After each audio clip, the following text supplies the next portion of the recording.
Come to a closing spot in your reading.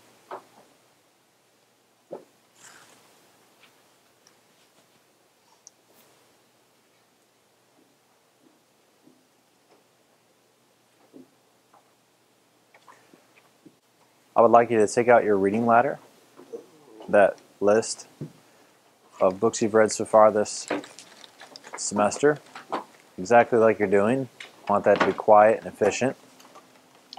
And this is the question that you're going to discuss with your partner. You're going to need to think about it first.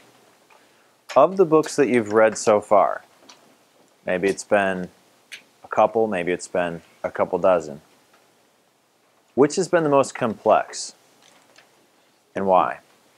So if something's complex, it has multiple layers, right? So maybe a book you've read has had a complex character, a character who you're just like, what makes that character tick? That character is weird. Sometimes they're really mean, sometimes they're really peaceful.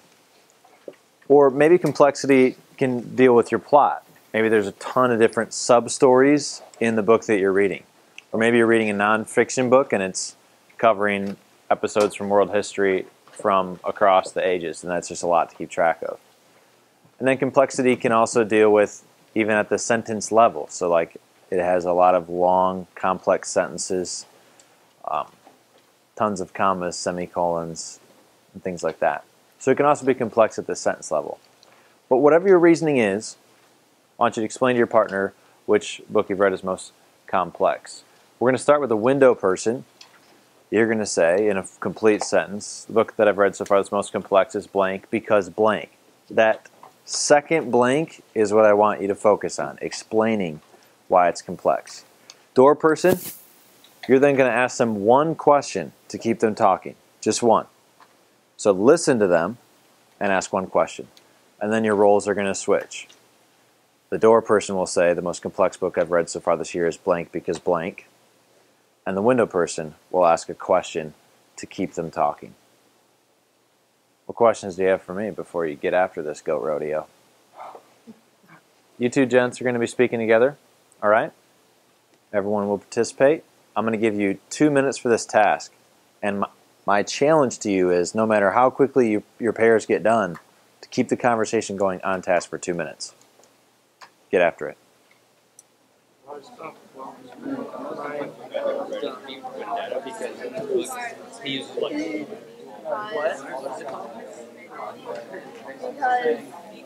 one, there's two girls that are both on basketball. Well, actually, there's only one girl on basketball, but everybody thinks that it's one person when it's really the other person. So I guess that kind of confused me because, like, it was 5 weeks until they actually realized it was Whitney. So, like, the other girl was Laura, and that's who everybody thought that was actually in the hospital, and it was really Whitney, and, like, she was hospitalized for 5 weeks until they realized. 60 seconds remaining in the challenge. 35 seconds remaining in the challenge. So, how many groups, honestly, would never freaking lean to lie about this stuff, guys? Because it's your life. You're not trying to like impress me. How many of you succeeded at the challenge? Nice, excellent, excellent. Remember 2 months ago when I started to ask you that question, how few hands could go up? All right, that's good. That's good. Great. A couple things that I noticed. I noticed plenty of non-eye contact. Don't forget PVLEGS. Part of communicating and speaking is making eye contact. And that's not just as a speaker, it's a listener. You got to work on your eye contact, guys. I know it's awkward gazing deeply into the eyes of Alex Cruz Taylor, but once you get the hang of it, you'll come to enjoy it, okay? So we all like to gaze into Alex's eyes deeply at times. Tell me what the most complex book you've read so far this semester is, Nazelle. What's the most complex book you've read so far, would you say? Excellent, excellent. All right, let's go with Graham.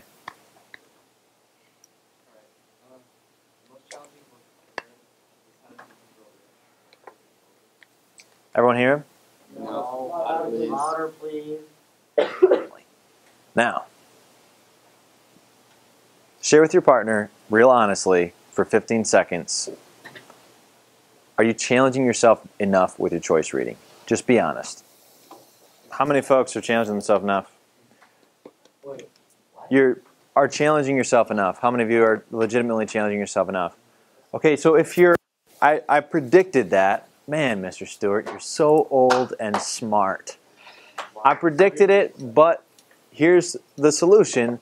You can now think about challenging yourself, not just in terms of, you know, is it Shakespeare, but just challenge yourself in terms of complexity. Are you reading a book that is complex, that makes you kind of like have to wrestle a little bit? Graham had to keep track of all these stories of people who've been successful and then deal with all these tips and figure out, like, because you can't do all the tips from that book at the same time. It's impossible. So he had to wrestle with all that. Stephanie had to keep track of these various modes of storytelling and a character who it sounds like is pretty all over the place in terms of mood, right? Yeah, so think about complexity with your next book choice. But if you read an article that dealt with this theme of hero that we're going to be exploring in our next unit. What makes someone a hero? And the article focused on Malala. And the fact that she won this Nobel Peace Prize and what she won it for. So this is what you're going to discuss. One, what makes a hero in your opinion? So you're going to define that for your conversation partner.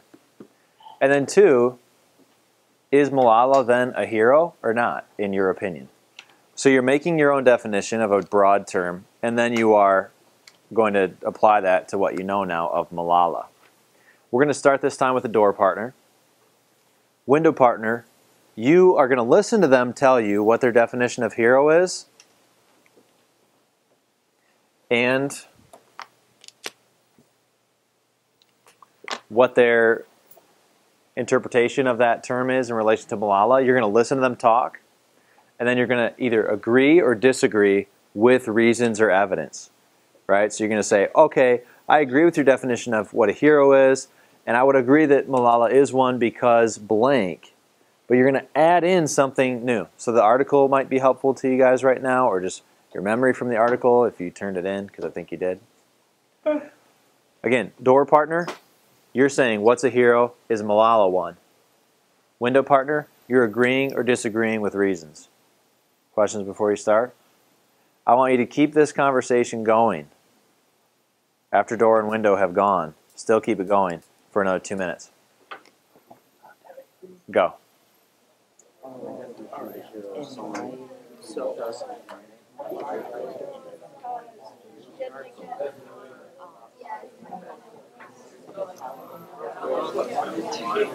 One minute, 30 seconds left.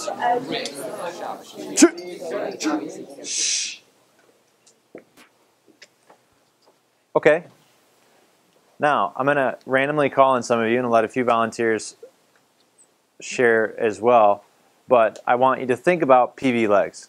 We've talked about PVLEGS a little bit, but it's these 6 things that make for a effective speech delivery. Okay? So yeah, you got to think about what you're actually saying. Yeah, you got to organize your thoughts so we understand it, but then also delivery. How do you say it in a way that people are actually going to listen to you? Because guys, if you're looking at the floor mumbling so that no one can hear you and saying and like 14 million times, not many people in this world will listen to you in a way that they're like really interested in what you have to say. That's not because the people in the world are jerks either. It's because you're just really hard to listen to at that point, right? You're making it difficult for someone to listen to you. So, when you talk today, I want you to focus on voice and eye contact. For voice, make sure that every person in the room can hear every word. If you can't hear them, Stephanie, what are you supposed to say? Exactly. Everyone in the room has that job. That's part of us being a family and a team. But eye contact is about the fact that when we share as a class, who are you talking to? Everybody, not just the teacher. So I don't want you to make eye contact just on me. I might have to literally defenestrate myself if you do that. So think about eye contact and voice, not just right now, but in life. Okay, this will make you a better dater someday when you're 25 and start dating. So let's go ahead and hear from Noah.